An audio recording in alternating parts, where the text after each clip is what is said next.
Hey guys, welcome back to my channel. This is Hataku. So today I am so excited to take JLPT N1. JLPT is Japanese language proficiency test and N1 level is the highest level.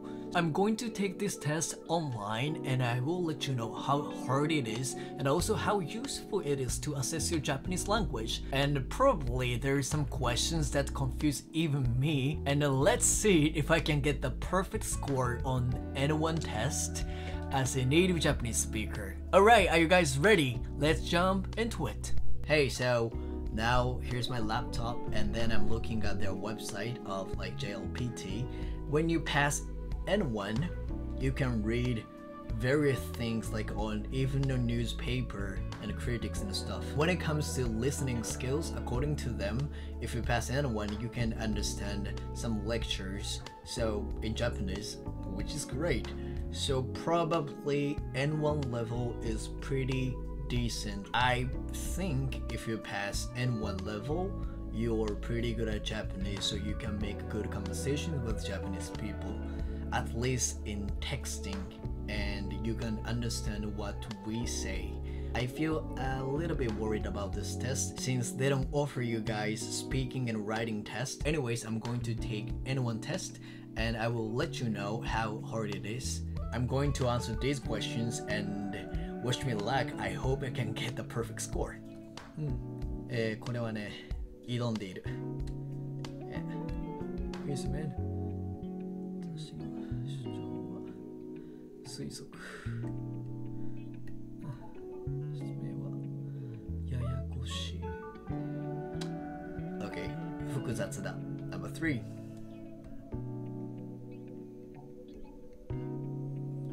弱い人の立場をいたわるのは大切なことです。Yeah, number 1 is correct. But let me see, because I don't want to make mistakes.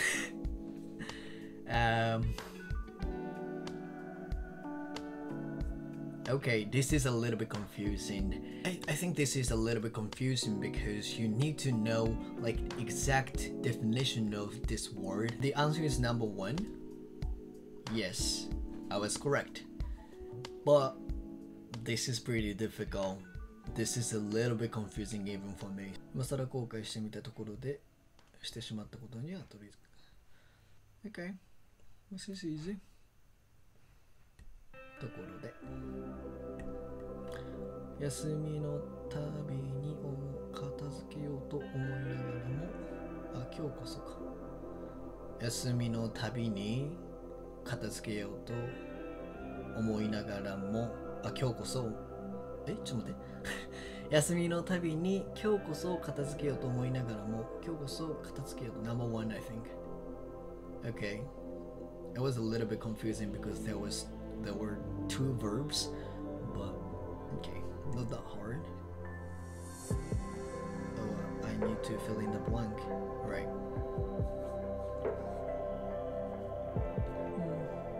I'm too lazy to read everything, so I'm gonna just go to the blank to see if I can answer just by reading the context. だから okay, I'm gonna read from here. だから自分は未熟だと言って悩んだり、非力を恐れて引っ込んでしまうなんて良くない。それは人間というものの考え方を間違えている。というのは人間は誰もが未熟なんだ。自分が未熟すぎて心配だななどというのは甘えだし、それは未熟だということをマイナスに考えている証拠だ。I can see after the blank is the author's opinion, so 僕に言わせれば number 2, in my opinion, number 2. Alright, I can see a bunch of kanji. Wow, okay.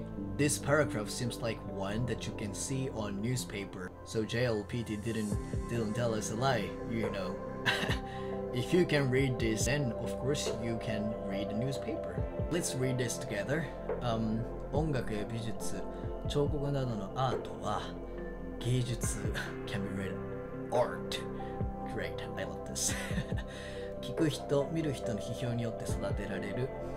悪い演奏をしたら良くない作品を出品したらその芸術家は次に表舞台に出る機会を失う。Okay. ところが、医師や看護婦が行う医療の実践 art. Again, Okay, so they're trying to compare totally different things here. Art, like music and stuff, and medicine. Okay, let's see. I'm interested. アートを評価できる患者は作られてこなかった。一般の人に知識を与えず、医療について評価できる患者がいない。だから医のアートが発展しないのだ。これは患者にとってはもとより医療者にとっても不幸なことではないのか。Okay. No. No. No. 医療も芸術と同様に医療の良し悪しを評価できる患者が必要である。I think it's this one. Okay. This is pretty difficult, I think. If you can understand this and choose the correct answer, probably your Japanese, I'm talking about reading skill though, is pretty high. Like this seems like some like Japanese exams that you can take when we are a high school student.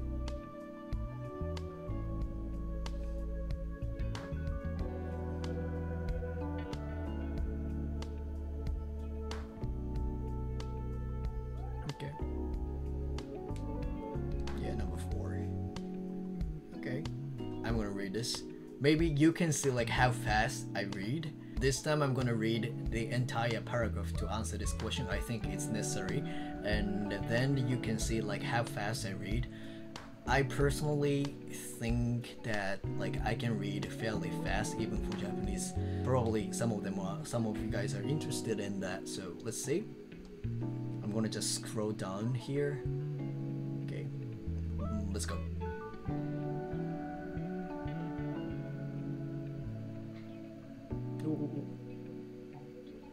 I feel like a boomer, alright? It's a little bit hard to scroll down.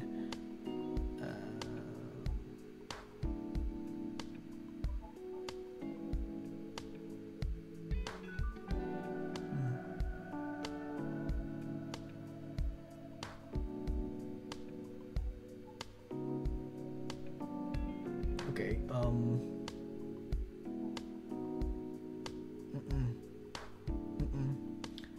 Number 3, I think. Yeah, this one. Okay, how fast was I? Alright, I'm gonna read these again.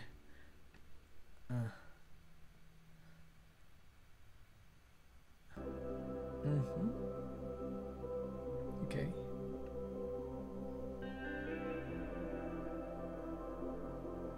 Alright. Yeah. So far I'm perfect. Yes! It's about history.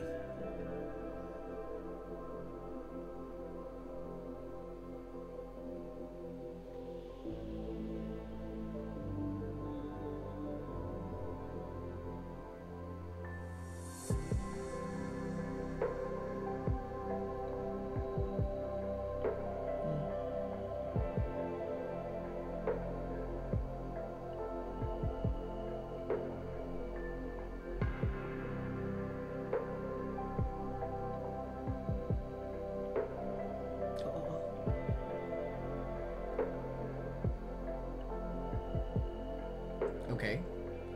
起こったことの推奨、連続として書かれている歴史そのぐらいのと行ったことを忘れている。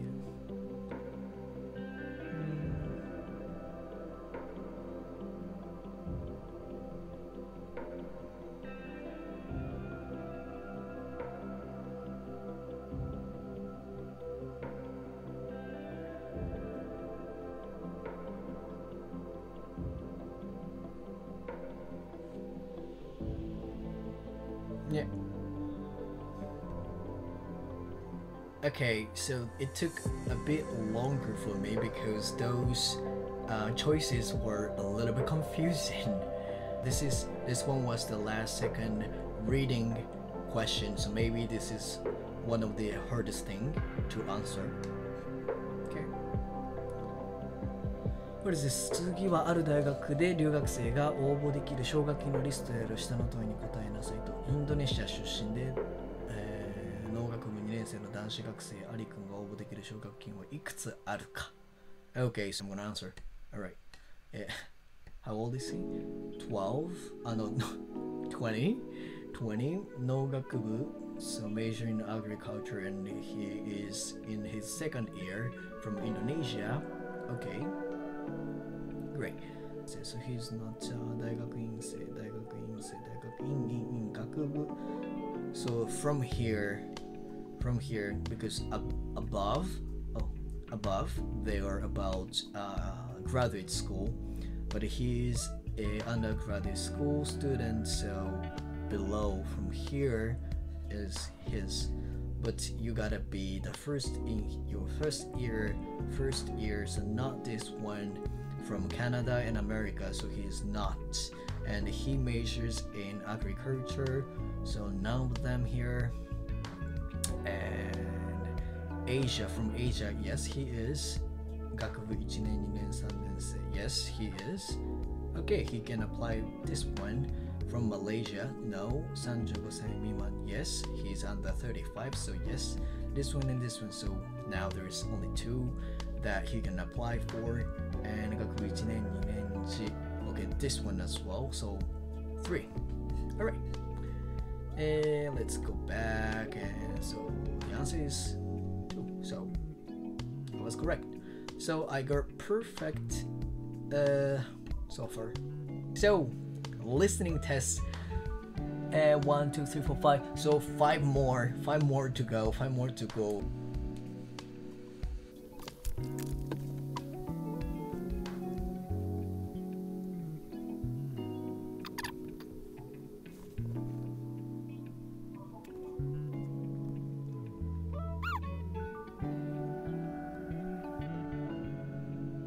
Wow, this one was really confusing.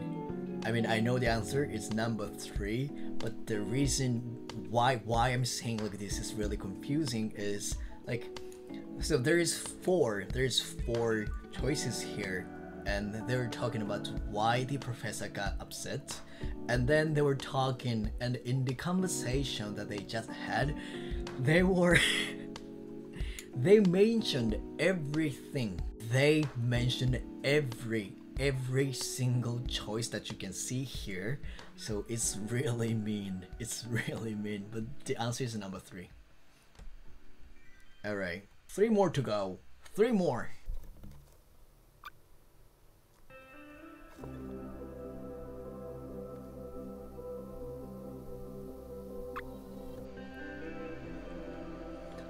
In this question, a politician was talking about his manifest, and it was really boring.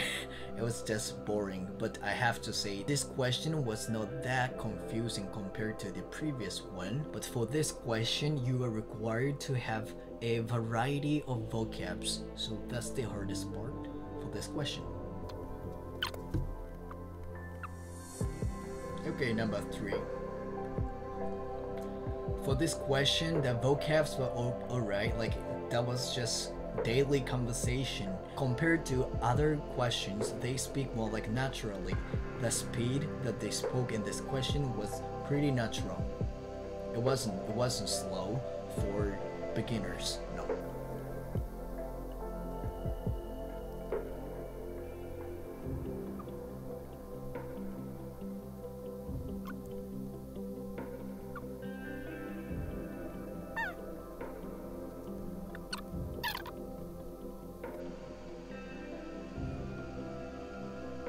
Okay, so apparently the last question was the hardest one because there is a lot of information that you have to gather, and they are really confusing because they were talking about some products. Some of the products have the same function, so you really have to know what they really want. You need to exactly know what they are looking for. I gotta say the last one must be your Everest, I think. But if you cannot answer this question, it's alright. You don't have to get the perfect score, you know, as long as you pass it, it's whatever, you know. But for me, native Japanese speaker, I'm so glad that I got the perfect score. And about the level of this test, I think this test is pretty high level. If you pass this level, I think you can work for a Japanese company. And there are not some specific questions that confused me a lot, but sometimes I had to be really careful for reading section after reading a paragraph and then choose from multiple choices. Some choices were really confusing, so I have to just be careful like which one is the correct answer. I would say if I was not fluent in Japanese, that would be really confusing. When you take this test, you gotta be really careful. You don't have to rush. After reading, after listening something, you need to just be careful, like, what's the correct answer. When you read the first choice, it seems like the correct answer, but maybe not. So I recommend you make sure to read the all choices and then see if there is something wrong or not. And then after checking out all the choices that you can see, then choose the one that you think is the correct answer. Even though this test is great, I have to say this assessment test is not good enough to assess your Japanese skills precisely. Why? Like I said in the beginning of this video, they do not have writing and speaking sections. When you go and live in another country, say in Japan, you're going to talk with people, so then you listen to them, but at the same time you speak, you speak and then you read something, but also you have to write something, you need to text and stuff. I'm pretty sure to live here you need to fill in some forms for the government, so you have to write something in Japanese. So this test is good enough for assessing your listening and reading skills, but not for writing and speaking. So if you really want to be fluent in Japanese, you need to find some native Japanese speakers, and then you need to write something to them and you need to speak to them. And then what you need them to do for you is correct your Japanese. You need to practice and then make mistakes, and then there should be somebody that can point out this is a mistake, because otherwise you keep making mistakes, right? Just try to find some Japanese people that you can trust their Japanese, Japanese skills, and then ask them to correct you. That's the best way to improve your Japanese. And for that, I'm here for you. So subscribe to my channel and stay tuned. Love you guys.